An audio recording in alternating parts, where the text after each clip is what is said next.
tahajud ataupun qiyamul lail ditunaikan sebelum tidur atau setelah tidur, maaf, tidak semua orang yang mengerjakan ini berpotensi mendapatkan nilai-nilai takwa. Awas, rubba qa'imin laisa lahu min qiyamihi illa sahar. Tidak sedikit orang yang qiyam, kata Nabi, qiyam, salat di malam-malam Ramadan, tidak mendapatkan apapun dari berdirinya kecuali lelah berdiri bergadang saja. Berdiri. Diri enggak ada nilainya. Maka dari itu dicontohkanlah cara mengerjakannya supaya maksimal kita memaksimalkan ini semua. Sekarang bagaimana cara saya mengerjakan? Baik, saya kerjakan qiyamnya sebelum tidur langsung ba'da isya atau di malam harinya. Maka mari kita lihat Nabi mencontohkan dengan dua sifat ini. Satu iman, kedua ihtisab. Sebentar, sebelum saya teruskan, bisa dipahami penjelasan saya? Jazakumullah khair. Kita teruskan. Saya coba hapuskan dulu yang ini. Ini saya tahan untuk menerangkan turunan yang ini. Alhamdulillah. Kalau Anda bersin, saya suka ingat sahabat saya yang tidak berjumpa, tapi kita insya Allah punya ikatan yang kuat. Namanya Ahmad Muzammil. Orangnya saleh. Masya Allah. Wajahnya memancarkan karisma yang baik dan ahli Quran. Dan kami mengasuh pesantren dulu dengan nama yang sama. Sama-sama Al-Hikmah. Sama-sama di Lebak Bulus. Saya mengasuh Al-Hikmah untuk hafalan Quran. Mahasiswa yang kuliah sekitaran Jakarta. Ada Lipia di Buncit. Ada IIKI juga, ada yang PT IIKI, ada UIN. Kita kumpulkan daripada beraktivitas yang macam-macam. Dan mereka menghafal Quran. Kita fasilitasi dengan gratis. Beliau, Ustaz Ahmad Muzammil, itu yang tahsinnya. Tahsin. Masya Allah. Saking sayangnya Allah kepada beliau. Masya Allah, beda kami cuma 7 tahun usianya. Beliau dari saya 7 tahun lebih. Saya waktu itu 32, beliau 39. Saking sayangnya Allah kepada beliau di hari Kamis, Pak. Tidak mendapatkan Ramadan pada saat itu. Padahal sudah dekat ke Ramadan. Dipanggil pulang. Ya Tuhan nafsul mutmainnah. Ahmad Muzammil, kamu pulang. Pahala kamu sudah banyak. Yo, orang tahsin kamu dapat pahalanya. Murid kamu sudah banyak. Adi Hidayat masih banyak dosanya. Perlu banyak amalan, perlu banyak istighfar. Kamu udah pulang. Sesuai dengan ajalnya. Cara pulangnya itu sederhana, Pak. Indah, gampang. Cuman bersin 2 kali. Hasi, selesai. Ringan gitu.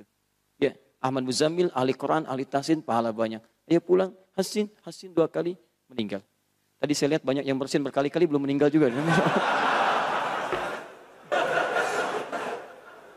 Ya. Mungkin kita perlu Ramadan, itu maksudnya. Untuk menambah dan menyusul saudara kita yang telah kembali kepada Allah. Siapa lagi yang mau bersin? Jangan khawatir, keluarkan aja. Karena saya pernah ceramah di Jakarta, begitu saya terangkan yang ini, mau bersin ditahan-tahan begini. Tenang ya, tenang. Bismillah. Kembalikan ke sini. 1.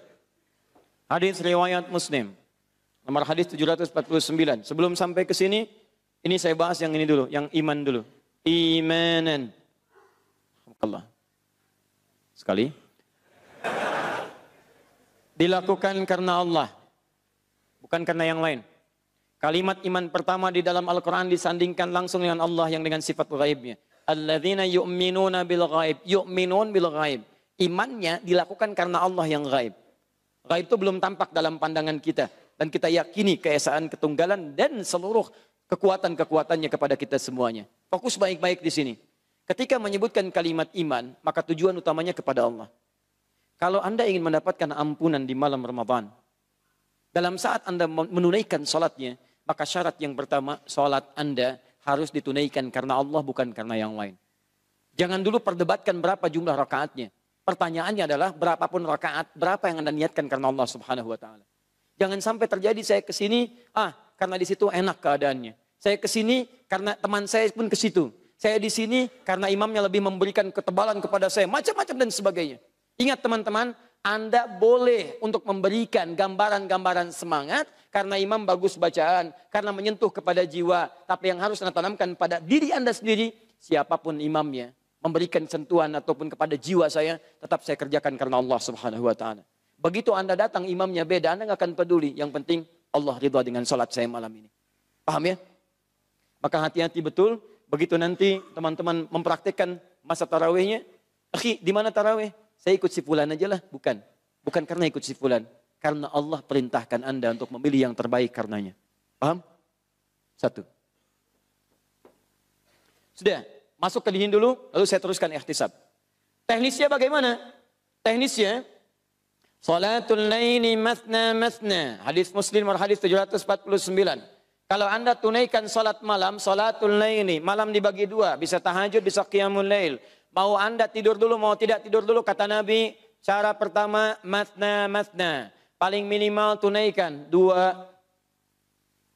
Setelah itu 2. Setelah itu 2.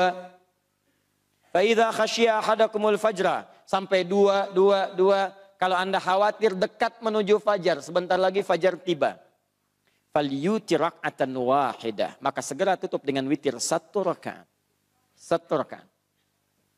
2. Mau fajar nih, tutup 1 rakaat. Baik, kebayang nggak teman-teman, ada orang sholat dari ba'da isya sampai menjelang fajar. Berapa rakaat dia kerjakan? Banyak ya? Atau yang kedua, bayangannya diturunkan sedikit. Ada orang kemudian tidur terlebih dahulu, bangunnya jam 3 sampai menjelang fajar. Berapa rakaat dia tunaikan? Baik, hadis ini, hadis pertama, memberikan gambaran kepada kita bahwa sholat-sholat yang dikerjakan pada malam itu, baik tahajud ataupun qiyamul lail, pada dasarnya tidak diberikan batas oleh Nabi SAW. Yang paling tepat kata Nabi, silahkan kamu tunaikan paling minimal 2. Setelah itu tambah 2 lagi. Tambah 2 lagi. Tapi kalau kamu duga witir, fajar akan segera tiba, tutup segera dengan witir 1 rakaat. Jelas? Maka rumus yang pertama, Nabi tidak memberikan batas dari rakaatnya, tapi diberikan minimal pengerjaannya 2 rakaat dengan witir berapa? 1 rakaat. Paham? Kita bertanya pada Rasulullah, ya Rasulullah, kalau Anda tidak memberikan contoh batasan, kami khawatir nanti orang akan beda-beda. Yang satu, masjid mana? Masjid Al-Murabi aja deh daripada Darul Ihsan. Kenapa? Al-Murabi cuma 2 rakaat, witir 1 misalkan. Tapi tahu nggak kamu, rakaat pertama Al-Baqarah sampai selesai. Rakaat kedua Ali Imran sampai tuntas. Pilih mana? Apakah Al-Murabi atau Darul Ihsan? Kalau Darul Ihsan bagaimana? Juz amma. Masya Allah. Ya udah, saya juz amma aja. Kan? Tapi juz ammanya, rakaat pertama An-Naba. Rakaat keduanya, bisa turun. Karena tidak ada standar di sini, nanti orang bisa begini, bisa begitu. Maka Nabi mempraktekkan kesehariannya, sholat malamnya, bahkan di Ramadan atau di luar Ramadan, dengan merujuk keterangan pada Sayyidah Aisyah radhiyallahu ta'ala anha. Hadis Al-Bukhari, nomor hadis 2008 sampai 2010.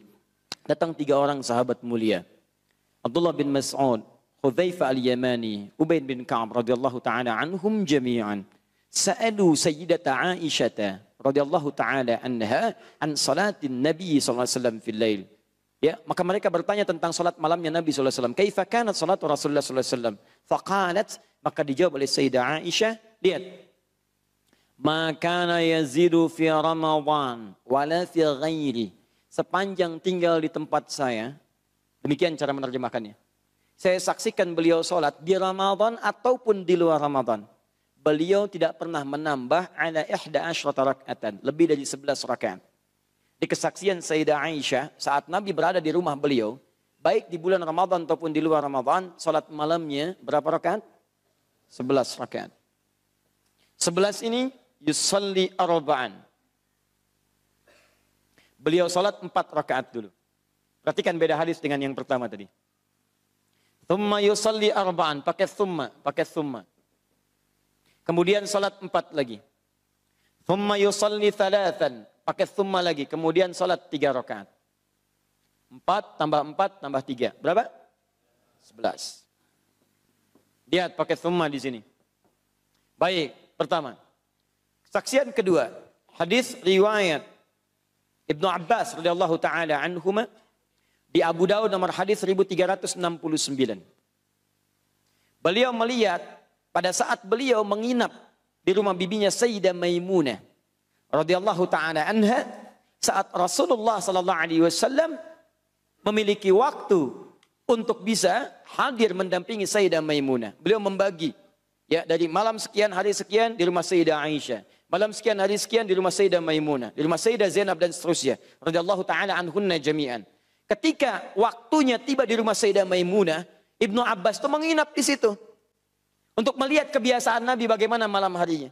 Ternyata kata beliau, Karena Rasulullah sallallahu alaihi wasallam adalah Rasulullah sallallahu alaihi wasallam terbiasa bangun di malam hari. Kadang tengah malam lebih sedikit atau kurang sedikit. Kalau di kita kurang lebih disesuaikan 1:30 atau sekitar jam 2. Kemudian ketika bangun itu fajalasa, beliau duduk dulu. Kemudian famasaha biyadi min atharin naum, dengan tangannya beliau menghapus kemudian bekas-bekas ngantuknya.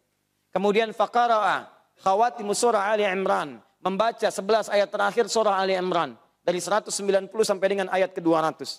Kemudian di Al-Bukhari nomor hadis 181, riwayat Abu Dzar Al-Ghifari dilengkapi lagi. Nabi membaca doa bangun tidur. Alhamdulillahilladzi ahyana ba'dama amatana wa ilaihin nusyur. Thumma dhahaba ila shinin mu'allaqah. Kemudian pergi ke tempat tertutup semacam kamar mandi bagi kita. Fatawadda, kemudian beliau berwudu. Kemudian apa yang terjadi? Lalu beliau datang ke musolanya, tempat solatnya, dan siap menunaikan solat malam. Aku berdiri di belakangnya sampai Nabi menarik aku sehingga sejajar dengannya. Ini dalil menunjukkan boleh kalau salat berdua, Anda jadi imam, teman Anda jadi makmum, berdiri secara sejajar. Anda imam, dia makmum, sejajar posisinya. Anda kiri, dia kanan. Atau kalau mau menggunakan yang masyhur, yang standar yang lain, Anda maju sedikit, kemudian makmum di belakangnya sedikit. Paham?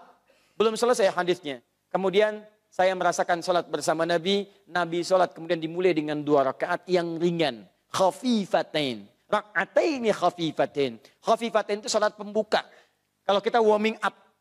Ya, untuk menghadirkan kehusuan sebelum salat masuk pada intinya.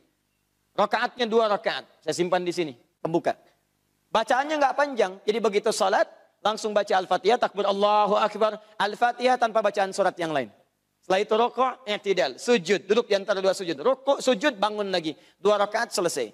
Setelah itu beliau menunaikan salatnya yang 2 rakaat, 2 rakaat, 2 rakaat. Lihat baik-baik. Setelah itu beliau tunaikan 2 rakaat. Tambah lagi 2 rakaat. Tambah lagi 2 rakaat. Tsumma yusalli rak'atain. Tsumma yusalli rak'atain. Setelah itu beliau tutup dengan menunaikan 1 rakaat. 1, 2, 3, 4, 5, 2, 2, 2, 2, 2, 10 tambah 1. Berapa? 11. Dibuka dengan pembuka yang ringan, salat intinya 11 rakaat. Jadi di rumah Sayyidah Maimunah 11 rakaat. Di rumah Sayyidah Aisyah kemudian 11 rakaat. Ini 4, ini kemudian 2, 2, 2, ujungnya 1. Paham sampai sini? Baik. Jadi kalau Anda misalnya ingin mengambil standar salat Nabi SAW mengacu pada jumlah rakaatnya, Anda silakan boleh tunaikan 11 rakaat. Paham? Mau pilih mana saja silakan. Jangan Anda simpulkan tuh. Yang benar itu yang 11 rakaat versinya 443. Karena hadisnya kata Aisyah radhiyallahu taala anha, saya tidak pernah melihat Nabi di Ramadan atau di luar Ramadan kecuali 11 rumusnya 443. Jawab, itu kan di rumah Sayyidah Aisyah. Sedangkan Nabi menginap bukan di situ saja. Kadang di rumah Sayyidah Maimunah, kadang di rumah Saudah binti Zam'ah, kadang di rumah Sayyidah Zainab dan seterusnya. Di rumah ini beda dengan yang ini karena kondisi istri Nabi satu dengan yang lainnya itu beda. Beda usia, beda kekuatan berdiri, beda keadaannya. Makanya Nabi memberikan fleksibilitas supaya istrinya nyaman mengikutinya. Itu poinnya. Dan ini bisa Anda terapkan pada istri Anda. Jangan dipaksakan. Ayo mah, yang kuat, yang kuat. Sunnah Nabi 11 rakaat. Lihat tuh, lihat. Tidak. Istri Anda persoalan di kakinya, cukup mungkin